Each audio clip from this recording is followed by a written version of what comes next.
So this is going right back to basics, but I cannot tell you of late that I have seen agents and or landlords that still don't really understand the importance surrounding deposit registration, and in some ways try to actually cheat the legislation, which will leave them in quite deep water. So just to reiterate, and this has been the case since 2007, so what's that now? 14 years. The deposit, a security deposit that is paid, needs to be registered within 30 days of receipt. So the moment that you receive the money, you have a clock ticking on 30 days. It's not 30 days from the start of tenancy, it's 30 days from receipt.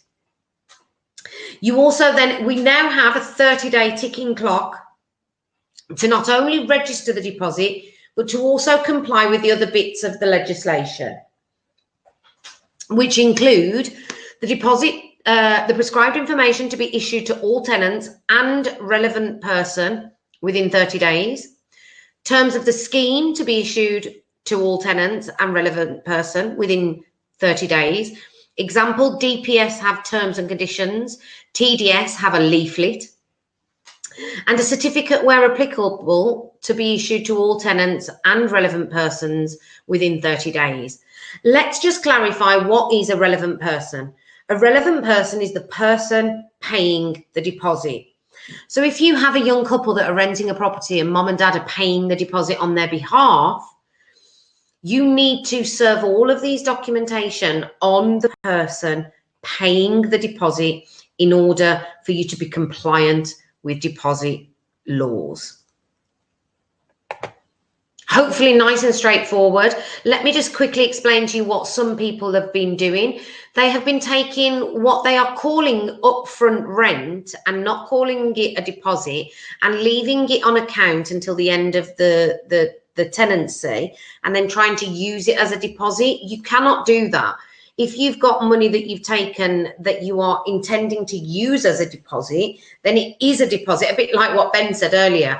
If it looks like a deposit, smells like a deposit, and tastes like a deposit, then it's a deposit and you need to comply.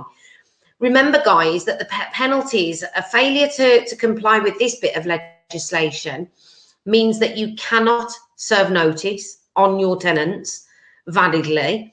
It means that you could be pursued for up to 4 times the amount of the deposit, because it's 3 times plus the deposit amount.